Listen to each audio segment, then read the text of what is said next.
And we're wide open. Hey, everybody, I'm the Dr. Bob Lee for 107.5 WBLS. You're watching Open. Welcome, welcome, welcome. You always have a seat at the table. Coming up on today's show, we'll speak to an author of a book that is helping kids become self-actualized. After that, we'll check in with a talented young woman. She's a mezzo-soprano opera singer and a friend of the show who has taken her talents around the globe.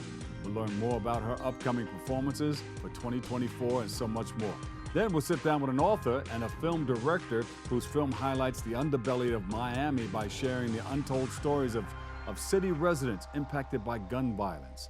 And then finally, we'll sit down with a fashion designer and his protege as they give up the behind-the-scenes look at their latest works in preparation for NYC Fashion Week.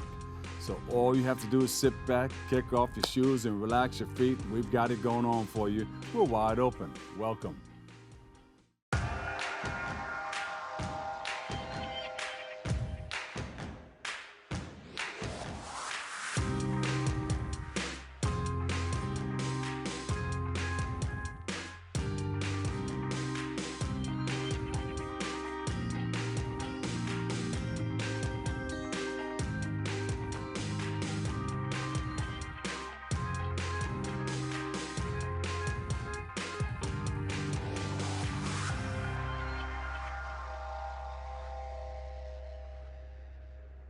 Hey, this is the BLS, the Bob Lee Show. I'm your host. You're watching Open. And, you know, it's a live interactive program that brings the Bronx and New York City straight to your TV set. So here we go. We got it going on for you. Stay connected to us through social media at BronxNet TV. Now, leading things off, our first guest is a self-published author and illustrator. And she joins us to speak about how her book, Kids Who Create, is helping empower our youth. Please welcome to the show, Qiana Farres. Welcome, Qiana.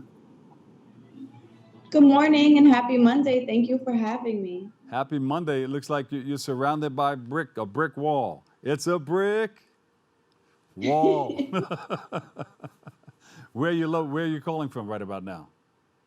Actually, I am live from the Grand Cubano in Englewood, New Jersey. Oh, okay. That's not that far. That's like right across the river a little bit, right? Right across. Beautiful aesthetic. I feel like I'm sitting here in Cuba.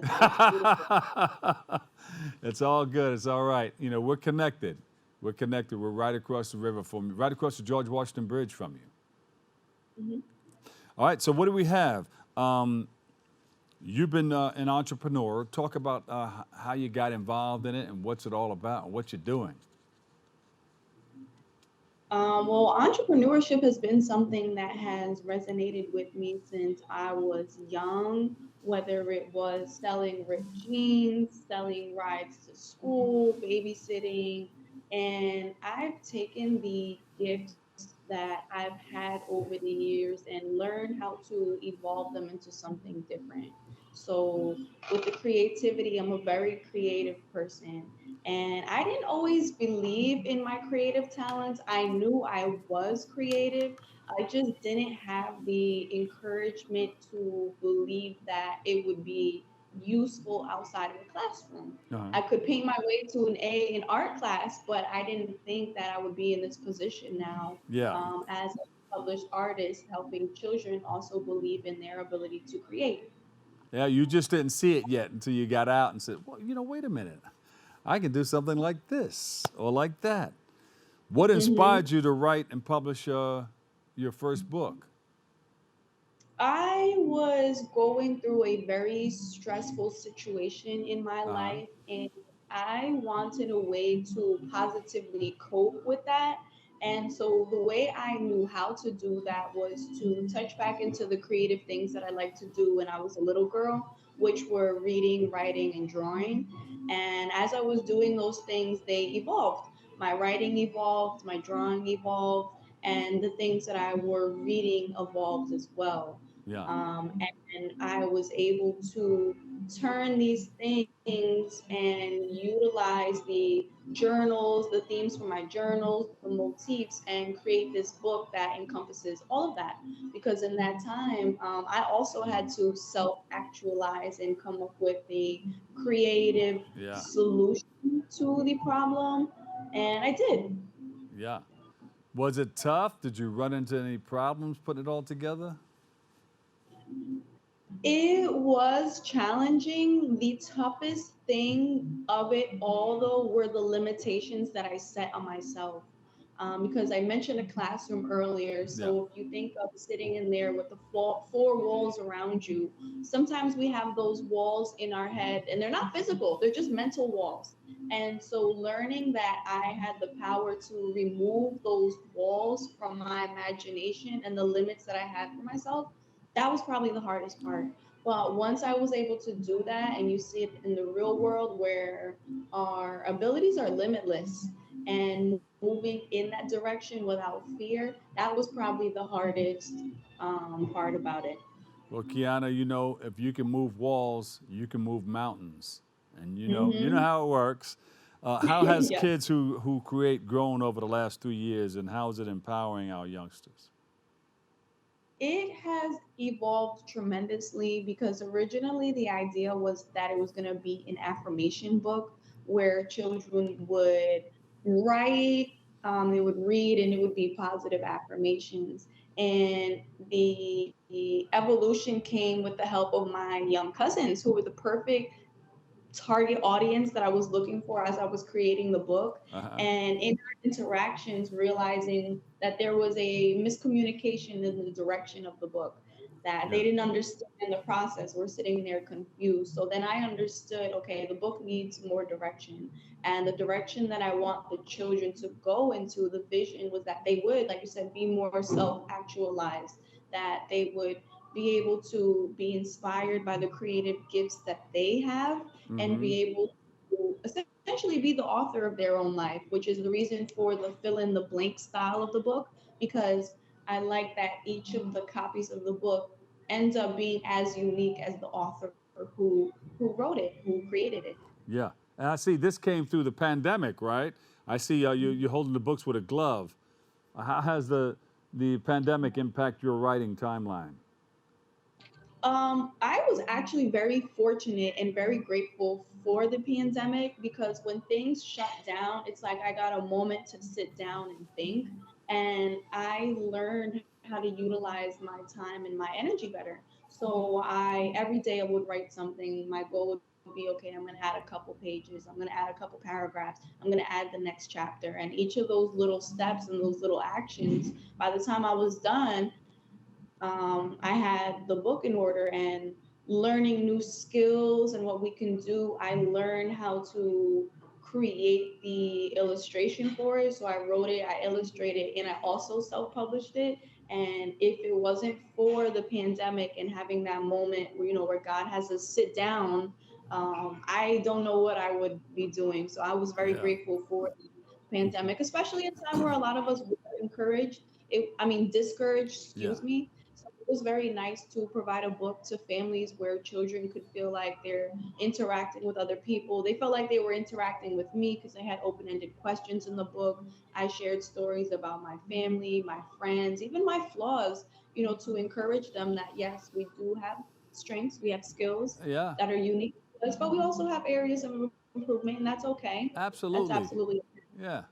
Yeah. Who are we showed some pictures a little while ago. Who are the youngsters holding up the books or in the pictures? So the youngsters were actually two young ladies I had met early who had loved the book. They got the opportunity, and I got the privilege to be able to meet them and talk to them about what they were interested in. And once they saw the book, they were in love. They went, and I had to give them a pen off the table just so they can begin creating immediately. Yeah. So that inspiration and that, thank you from them, that appreciation, it made me want to keep going and continue to create essentially. So now these kids are creating along with you. They're writing. You're getting them involved in writing and publishing. Yes, the kids in the classroom actually were kids that it was a school that I had went to when I was a child, Yeah. and one of the parents asked if I could come in and meet the students and read the book with them, and they also had a great time. She purchased books for the whole class. I signed each and every one of them to each of the students, and we did a couple pages in the book together there, and they loved it. They really did. They didn't even want to switch to their next subject. So that was very encouraging. That's good. Hey, that's good. If you just put the brakes on the class right there, saying, "Hell, this is the book you should check out." Hmm. They didn't want to go to the next subject, right? Let's I stay right enjoyed here. it. They did. Especially that each one was personalized to them. I signed Uh each huh. of the books to the students by name and wrote them each a special note because, like I said, the book is a fill in the blank style book. So Oh, the good. kids essentially have to fill it in, and they have a huge role in what the book looks like once it's actually finished. Because I leave space for them to be Oh, able to good. create Yeah. whether they're writing, they're drawing, and it was very nice to see what they come up with, how their perspective shifts when they have to consider. Because I ask them, I say, when was the last time you were kind to someone? And then I make them think. I said, now, when was the last time someone was kind to you, and how did that make you feel? And I have them express it in different ways. They have to write about it. They have to draw it, just to be able to enhance their communication, their creative thinking, their critical thinking. Yeah. And you know what? That could be maybe something that you can use for your next book. Absolutely, and it's on the way. There- That's There's I can't stop now. that's in the plans, huh? Yes, sir. So you got that, and what else is coming up inside of those plans? Inside of the plans, well, I don't want to say too much because I love a surprise. I got you. But with the creative side of things, we're also going to focus on a curriculum of books that focuses on literature, Hmm. pronunciation, punctuation, conjugation, and we're also going to focus on math, on reading, excuse me, addition, subtraction. But then we'll also focus on the emotional intelligence of things, whether it's kids who are empathizing, kids who are communicating, Yeah. kids who are forgiving, kids who are healing and growing. Yeah. And so that's the direction of everything is in the theme of self actualization. Any events that we can come to that you have coming up? Not that I have coming up, but the month of February, I'm open to pre-orders because we're looking to get the books into schools and with creative programs, girls and boys programs, creative camps. So you can check us out like that on our website. But hopefully, we'll be coming soon to a school or a community center near you where we can do a book signing and open one up for the community. That's beautiful. I like that. So don't give us all your secrets, but when you come back, you let us know about them, okay? I absolutely will. All right. Website, social media, give it all so we can jump in, follow you. Okay. Well, we'll start with my website since you mentioned it first. It's kianafarres.xyz. Uh huh. There's a tab there for the kids who create. On our social medias, my personal is Q for Qiana. If you want the kids who create one, it's kwc.xyz. And you can stay tuned with us there. All right. So give me one that stands out, that's hot, that everybody jumps on. What Q one? for What prompt? no one social media spot or one. Is there a website? You mentioned a website. Yes, it's KianaFarris.xyz. No .com. .xyz. KianaFarris.xyz. Yes. KianaFarris.xyz. I got it. Thank We you. reinforced What it. resonates, what resonates the most with people, I think, is probably my Instagram because it's Q for Qiana. Keeps Got it it. simple. Beautiful. All right. Keeping it simple. They always say KISS. Keep it simple. Yes. Thank you, Qiana Farres. Thank you so much. Thank you. And thank you, Billy on Entertainment, for the opportunity. You got it. All right. Qiana Farres, author and illustrator. Kids who create. It's a beautiful thing. Make sure you check her out, all right? We'll take a quick break. I've got a whole lot more right here on Open. We're just getting started.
I remember when the Bronx did not really have a media outlet properly representing the people of the Bronx. BronxNet provides for the community by being a community where people can be empowered to share their voices. We are in a really great place technologically. We've got all the resources that we need to be effective. Whether it's through cameras, storytelling, editing, we have provided those services for 30 years.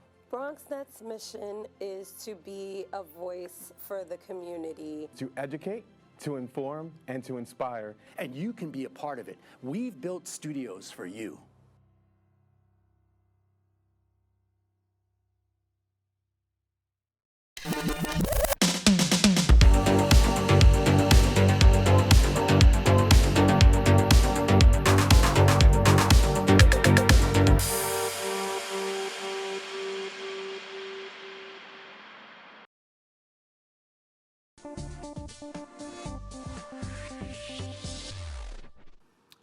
And welcome back. We have another friend of the show. No stranger. She's a mezzo-soprano opera singer, a piano and voice instructor. She joins us to speak about her upcoming performances in 2024 and so much more. So please welcome to the show, Linda Collazo. Linda, nice to see you again. How are you? Hi, it's so nice to see you. I'm good. I'm currently in Orlando. Oh, you know what? You know I was going to ask you, right? Because you're always, so you could be anywhere in the world because you travel so much. World-renowned Linda Collazo. Oh, thank you. So you have a great voice. We've had you on many times before. What has it been like performing in New York City with collaborative ensembles? I mean, it's been wonderful. I always love performing at home because I have a lot of connections and friends and family that I love working with there. So I do miss it. But yeah, I'm currently in Orlando working with Opera Orlando. And so this is a nice experience too, to work with people in different states and parts of the country. But I do miss home. Like, I can't wait to be home. Hopefully, I think this summer I'll be back home. And then I'm going to try to see if I can do more collaborative work in New York City and hopefully in the Bronx too. Yeah, and you know, you travel so much. When you travel to another country, you bring New York or you bring the States with you because they say, wow, she's from the States. What do you bring with you? And when you come back, what do you bring back? That you can, because you work and you put it all together to make it happen. Well, I'll definitely share that I had an audition in France, which was a really big deal, in January for a major opera company. And it was nice because it was like I could go and audition for a major opera company and be from the Bronx, which already in itself is extremely unique in my field. And, you know, it was nice to be from the States and be in France and explore. And then come back from France, come back to the Bronx temporarily, but then go to Orlando and then take that culture of France with me too. Yeah. So in France, like I got to experience the food, I love the coffee. I would literally go back to France only for the coffee. And of life, it's actually not that different from New York, in my opinion. The trains were literally the same amount of money as in Manhattan, which is crazy, as in New York City. It was crazy. So it was expensive, but it was an experience to go there, and I felt proud to be from the Bronx, representing the Bronx and singing for the company I sang for. Representing the Bronx in France, London, England, all over the world. Yeah. I'm from the Boogie Down BX. You know, we thank you for all that you do. But you're still also a teacher. You're teaching people how to do this, right? Talk about the work that you do in education. Yeah, so right now I am just teaching privately, which is pretty awesome because I get to teach, you know, remotely when I travel, which lately has been a lot. So when I have free time in Orlando, I'm teaching online, and that's really fun because I get to teach people from the Bronx, from upstate, from different states. I've taught people from Ohio, I've taught people in Canada, I've taught people in New Jersey, and I get to see them grow and develop, and sometimes they move to different states. But yeah, I've been working with students all across the country as well. One of my students is even from California, but I'm always definitely looking for students from the Bronx in particular because since I'm from the Bronx, they mean a lot to me. Yeah, And yeah, always looking for students. good. So how do they contact you? You're teaching voice. Tell them what you have to offer and tell them how to reach you. Well, teaching voice, I have a lot to offer. I've been singing professionally since I was 21, I think, or 22. And And you're I've been 23 studying now. singing. No, I'm actually, so this airs on my birthday. February Ah, 19th is my all birthday. right, all right. So I'm going to be 28. I'm Yeah. going to be 28. Oh, okay. So this airs. I am 28 years old. But I've been singing, like studying singing since I was 13 years old when I went to LaGuardia High School. I've studied with, to be honest, I have actually studied with the best. I will say that for sure. And so I do have an education in the science of the voice, what is absolutely scientifically correct production of sound, and what's the safest way to sing and the best way to sing, supporting, breath support, all that stuff. Those are all things that are within my wheelhouse of what I teach. But I also like to just teach just confidence and believing in oneself. I get students of all levels, and I Yeah. actually like that. I don't care if you could sing like Mariah Carey. I actually care more if you aren't that experienced as a singer, so I can just help you build that confidence and build that skill, and then Yeah. just go to karaoke whenever you want with your friends and just have fun. That's the And biggest goal for me yeah. as a teacher. Is for And people. breathing is so very, very important to this whole thing, right?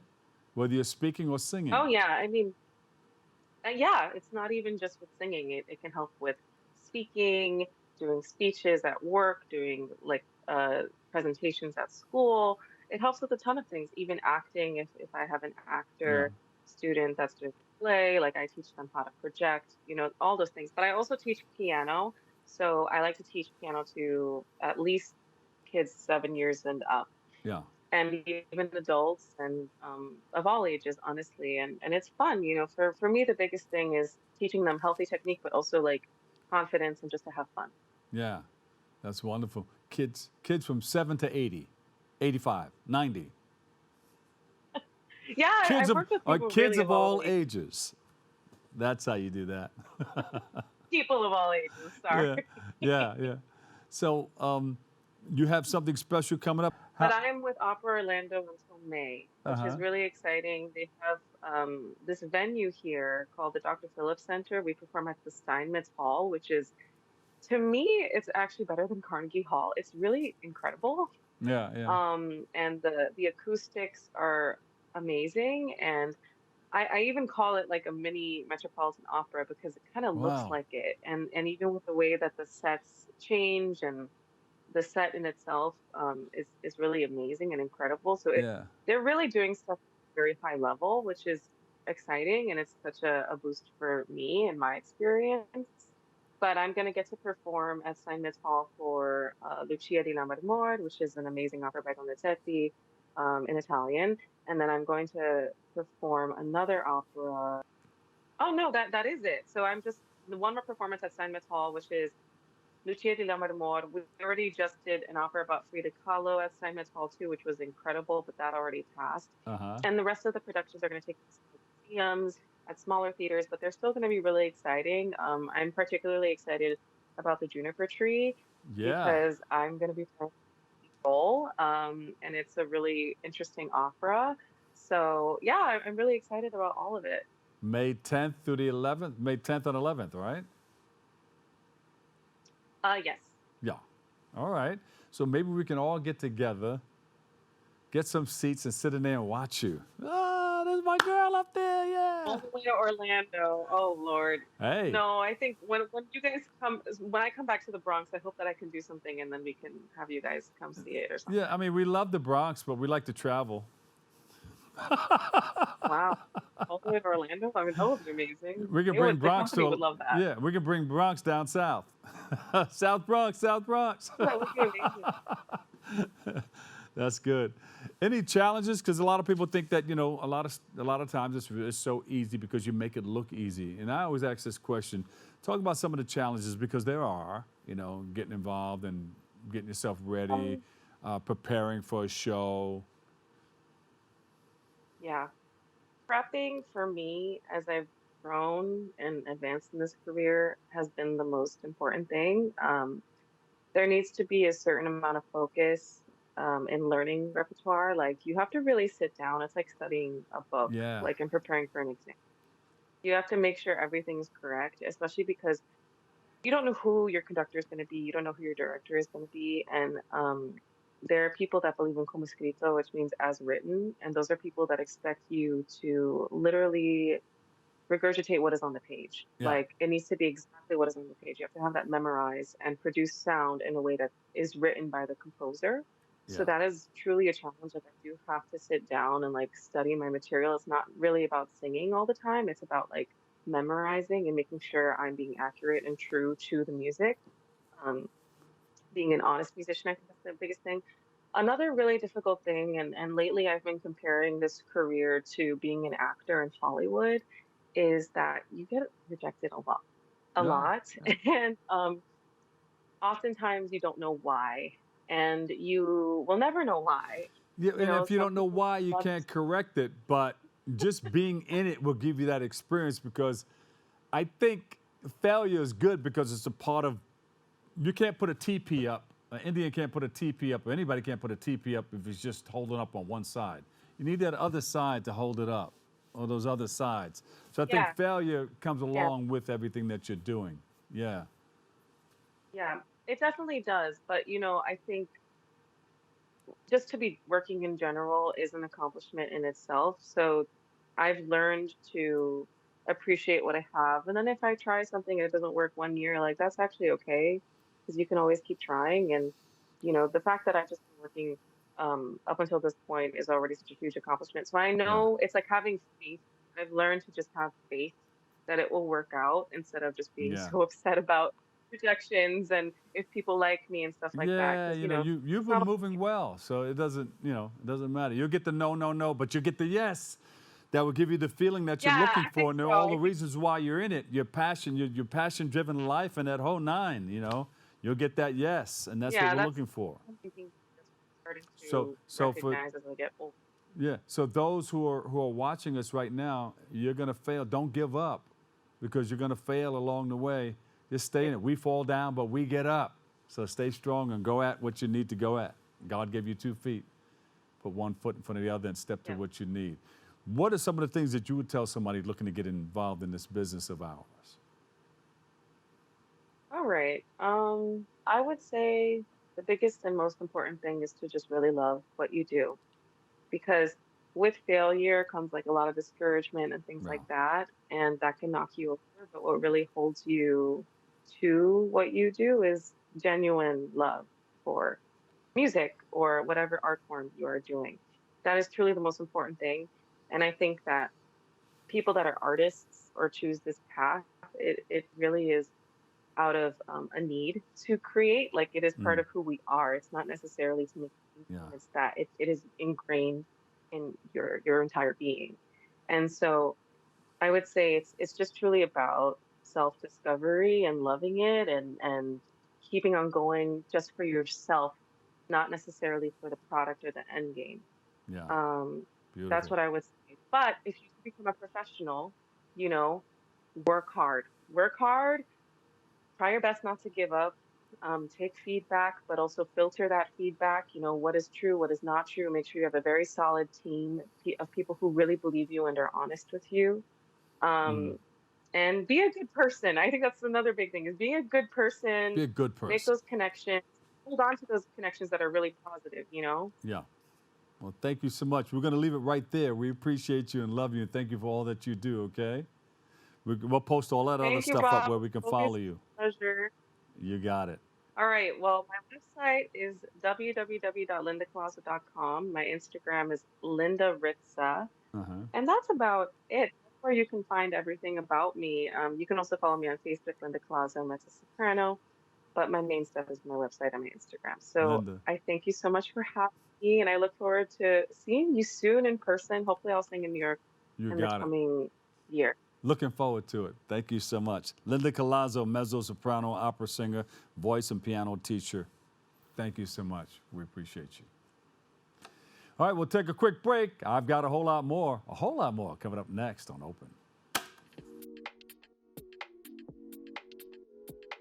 The ability to have my show during this time is helpful because I can stay connected with my friends, still interview people, and share my content.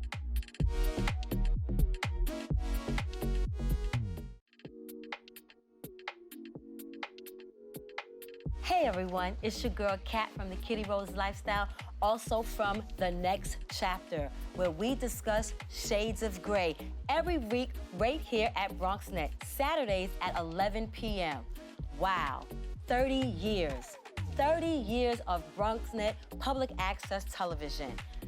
I'm a girl from Brooklyn and came to the Bronx 25 years ago, started my journey on BronxNet on public access television in 2016, and BronxNet is where I got my start. BronxNet, I feel like, is a home away from home. They support all of my endeavors, and I wouldn't have been able to be on any of the other channels if it wasn't for the fundamentals that I learned right here at my start here at BronxNet. So I am so appreciative. My son says I should stop telling people I'm from Brooklyn because I've been here now, Bronx Strong, for 22 years. So I'm so grateful, and I wish you much success in 30 years, 30, 30, 30, 30, 30, 30, 30, 30 more, because public access is necessary so that people like myself can have a voice. Yes, BronxNet, it's your girl Kat from Kitty Rose. Check me out every Saturday at 11 p.m. right here, Channel 68, The Next Chapter, where we discuss shades of gray. Mwah.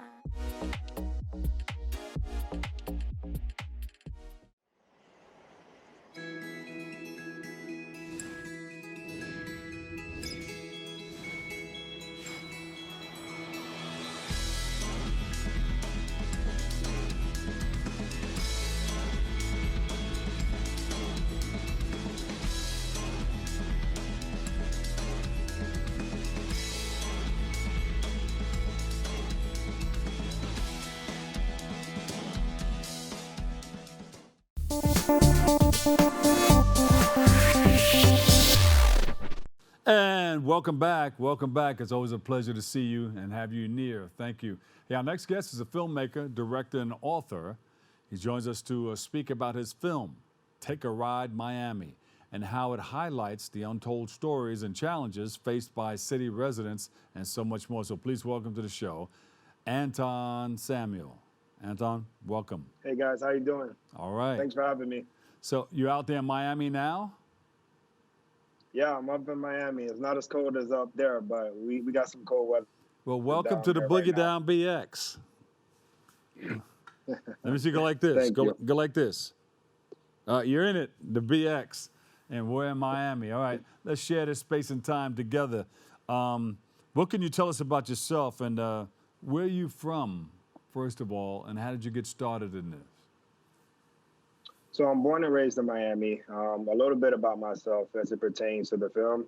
There's gun violence affected me when I was young. You know, at the age of 7, unfortunately, I saw my father shot and killed.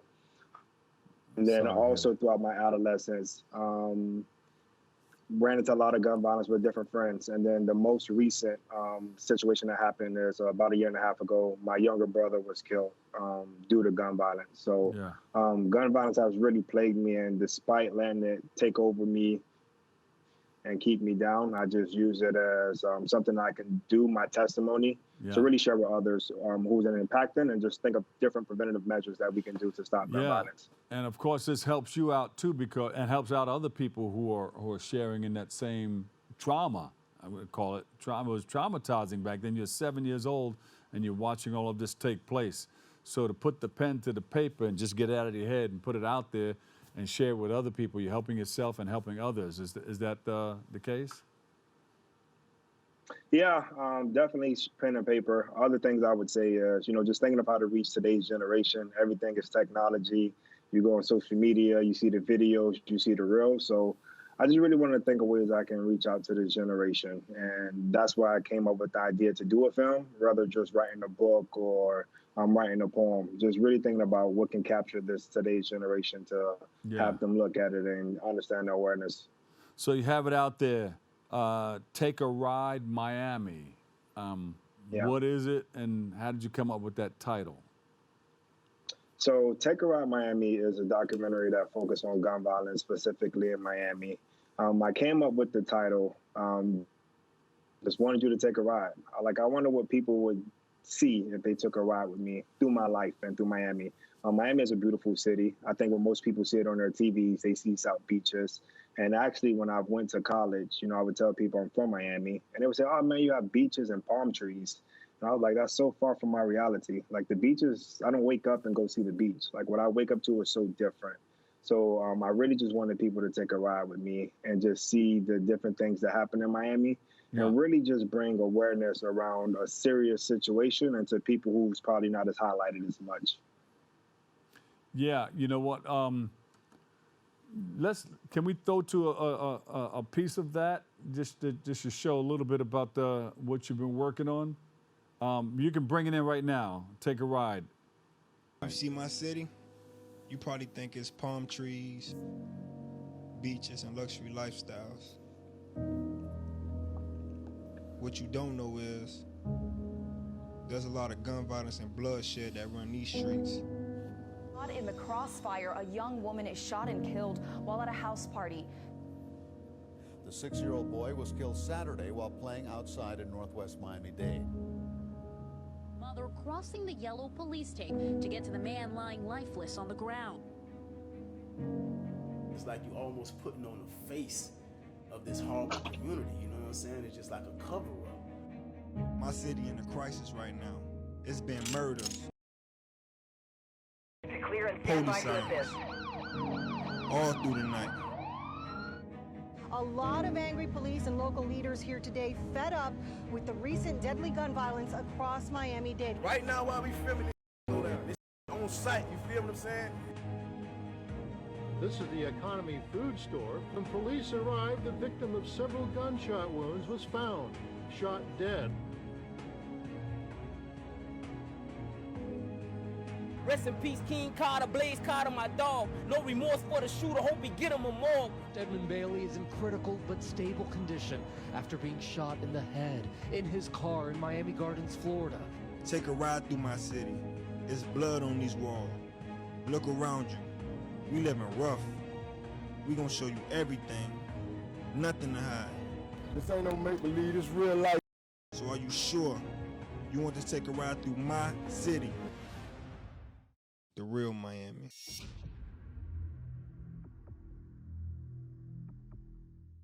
Coming soon. Wow, that's deep, and it's true. This is all around us. This is what's happening, and you're bringing to light, creating the awareness that, we do have this situation, this problem, and what are some of the things that we can do to correct it? Is it mostly gang violence or just people of color, people just shooting at each other? You shoot somebody over here, this person over here says, oh yeah, and it comes over here and it goes back and forth. Yeah, it doesn't necessarily focus on the gang violence of it. It really focuses on the awareness of gun violence within kids, within the youth. There's a lot of it. You will see that so many kids in our youth is really leaning towards gun violence. And before, when I initially did the film, it did show just the violence. But this problem don't show the violence that happens. It really focused more on the solution. And, there's no one solution, but it at least give perspective for different options that's out there to at least slow gun violence down. Yeah. What do you think we can do to help slow it down? I mean, you have some solutions in the film, but what do you think that we need?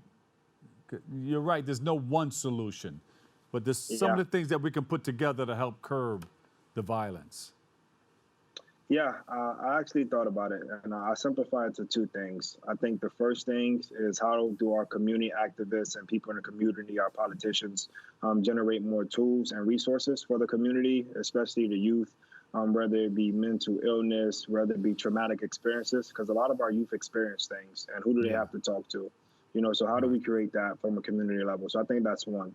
And then the second part of that is the community. How do we tap into those resources?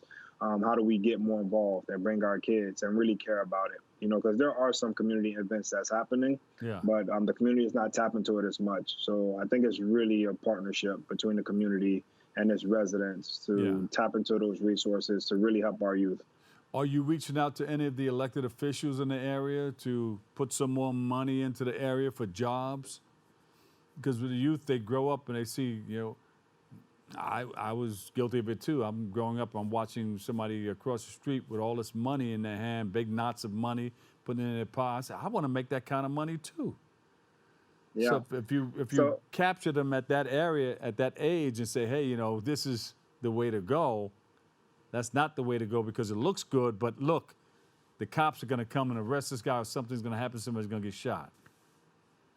Yeah, that's a good question. I would say nothing to where I've been able to get with elected officials and generate jobs, but I have been reaching out to different organizations where there are youth and really just going in and sharing my story with them. I think what's important is that they can see somebody like me.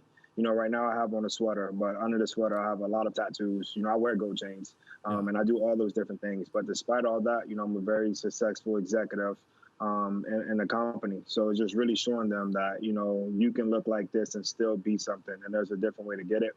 A quick story I'll tell you. I have a younger son, and I went to my son's practice right after work. I had my suit on. Yeah. And then the kid came up to me and he said, hey, did you just come from prom? Or are you a pastor? And it just really, hit me that the kids think that to dress like this, you have to either go to prom or be a pastor.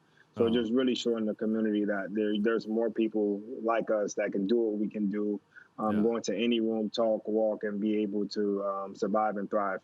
Yeah, beautiful, beautiful. Where can we go? I'm going to hold it right there. A lot of people need to see what you're putting out there so that we can try to help with the situation, with the problem, come up with some solutions. Give me your website and social media so we can follow you, because I know you're going to put up a lot of information there where we can grasp hold of that and see how we can contribute or follow. Okay, so the film is already released, actually. It's on Amazon Prime. You can just type in Take a Ride Miami, and it'll pop up.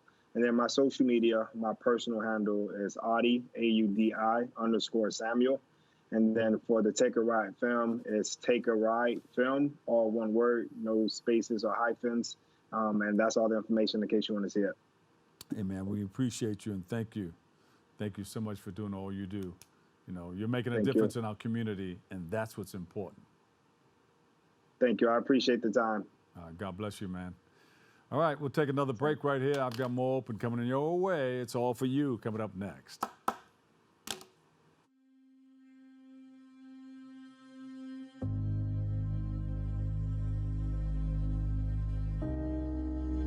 Only 57% of New York City high school students are college ready by their senior year.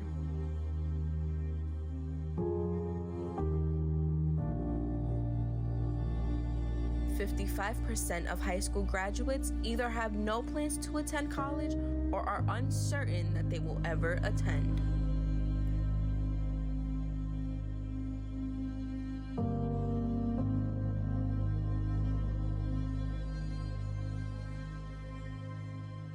.34% of young adults don't go to college because they can't afford it.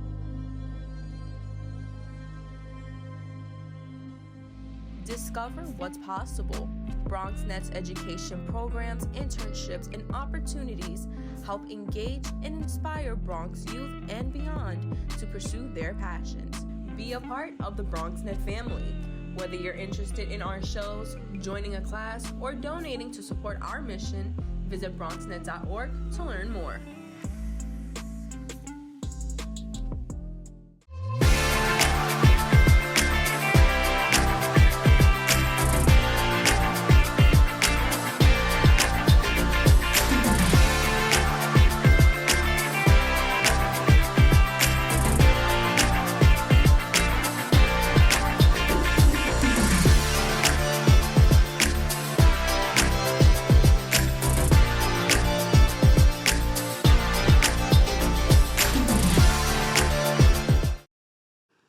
And welcome back. Our last guest, our self-made fashion designer. He's a self-made fashion designer based in New York City who joins us to showcase his primordial fall-winter 24 line.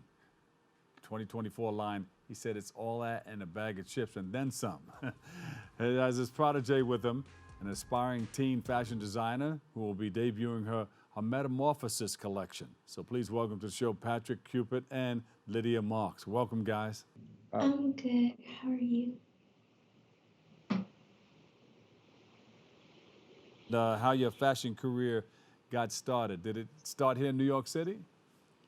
It did. I'm a native New Yorker, born and raised in the Bronx. So, that's where I come from. And fashion has been all around and a part of my life. I've always known that I wanted to be a designer. That was really never in question. And, now I'm out living the dream. The brand's first collection launched in 2019. That was called All in Jest. And at the time, I had a mentor who suggested that I take it, overseas and go to Paris to market it and to show it. And that really opened a lot of doors and introduced me to a lot more people in the industry. 2 years prior to that, I was invited to showcase in Romania, Bucharest, Romania, of all places.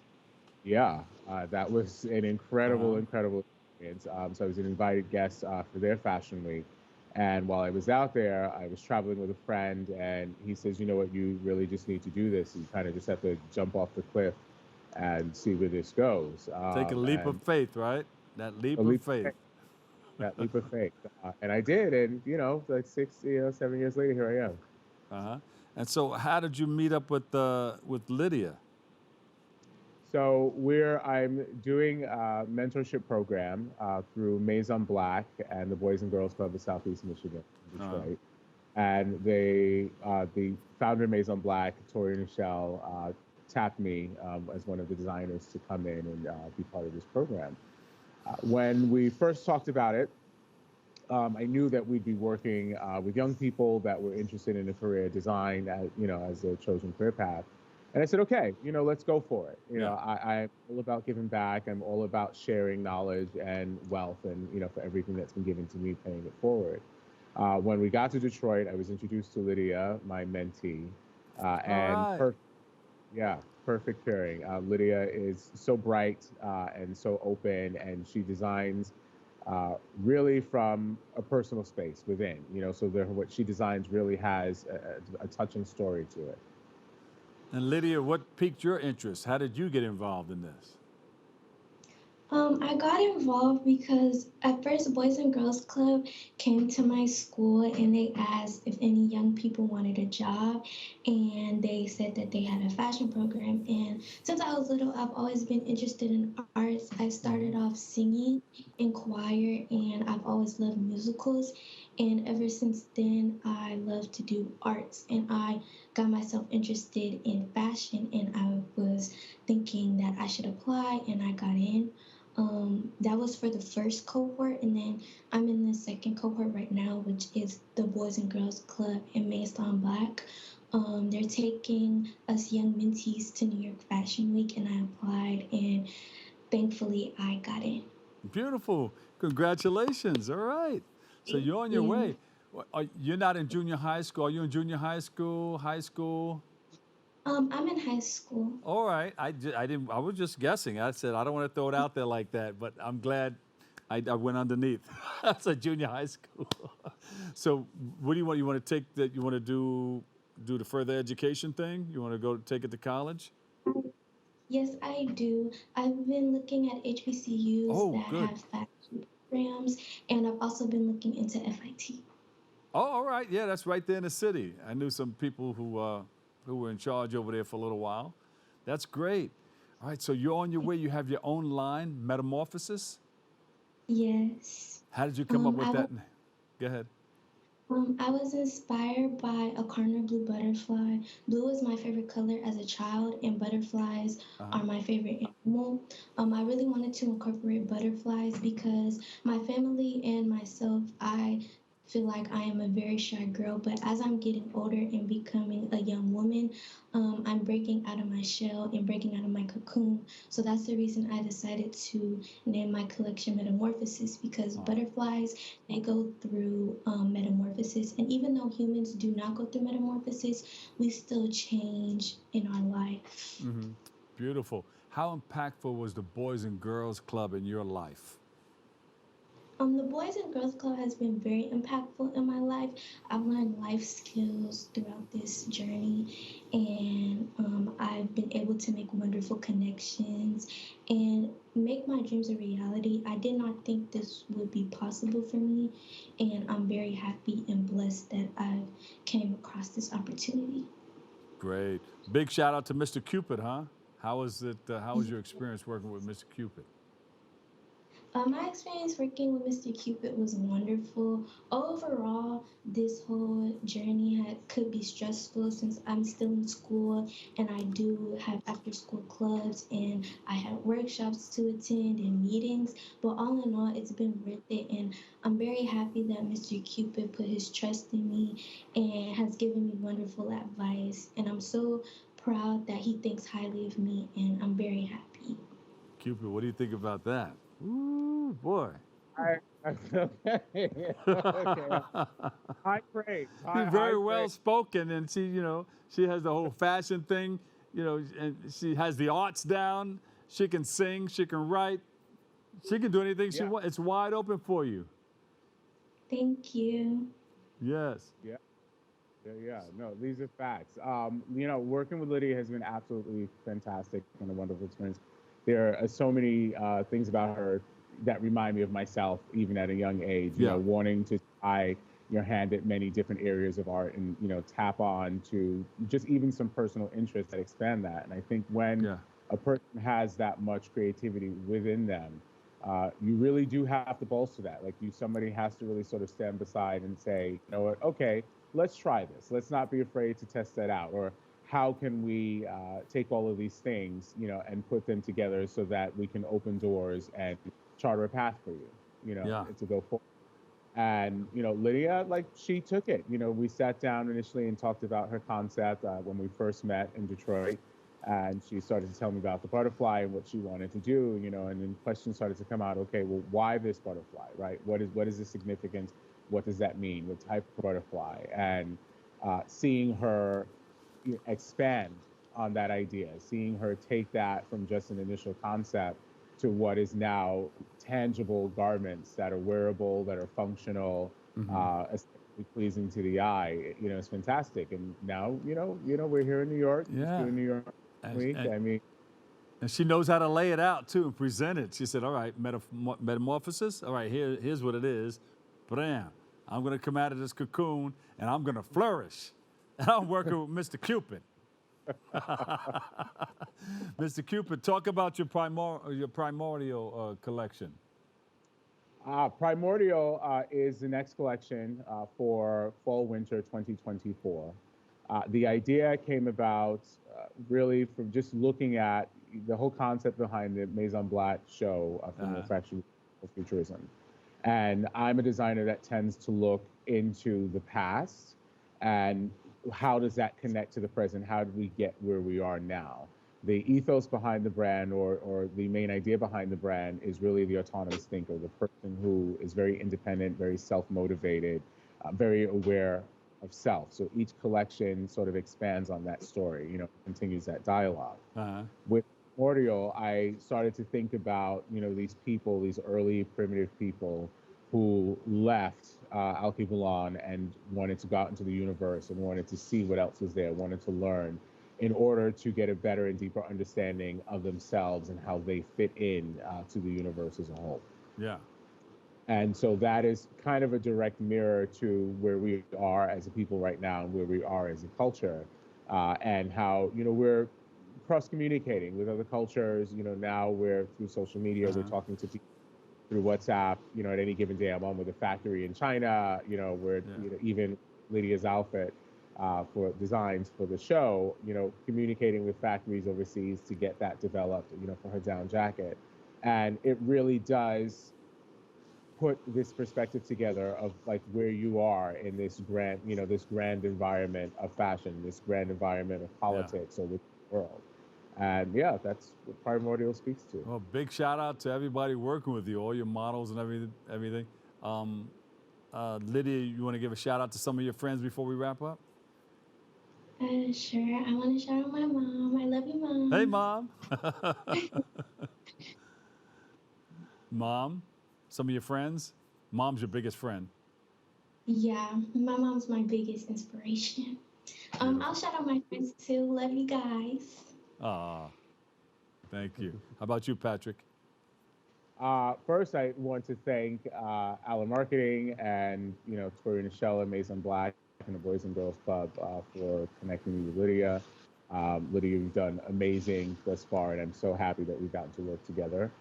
Excited for tomorrow to come and get this show, moving. It's been a lot of work and the fruits of labor are always a blessing, to have. Yeah. So thank you for having me. Oh man, you're always welcome to come back. My house is your house. All right. Well, it's the Bronx. It's home. So there you go. Website, social media. Yes. www.patrickcupid.com. And social media is Patrick Cupid. It's the same. And yeah, come check me out. Send me a DM. Like a few images, follow, stay connected to know what's going on and what's coming next. You got it. Lydia, you have a social media? You want us to follow you? Yes, I have an Instagram. It's at NayliasCo, at NAYLIA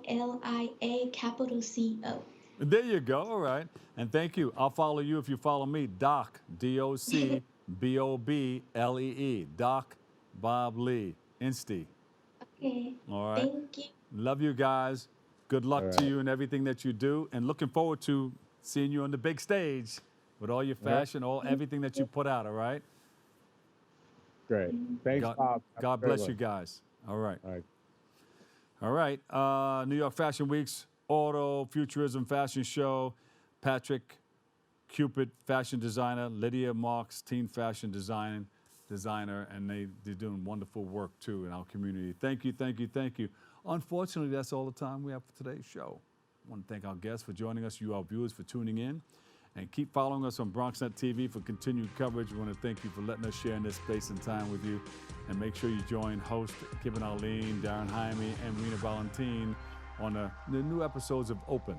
Always remember this: what you are is God's gift to you. What you make of yourself is your gift to God. So choose your choice. Let your choice control or choose it. And remember, whether you say you can or you can't, either way, you're right. So say you can, and you will. I want to thank our crew, our BronxNet crew. Thank you for putting it all together. We love you guys and gals, meaning guys and girls. I'm the Dr. Bob Lee, and I'll see you over 107.5 WVLS. I love you all. Peace.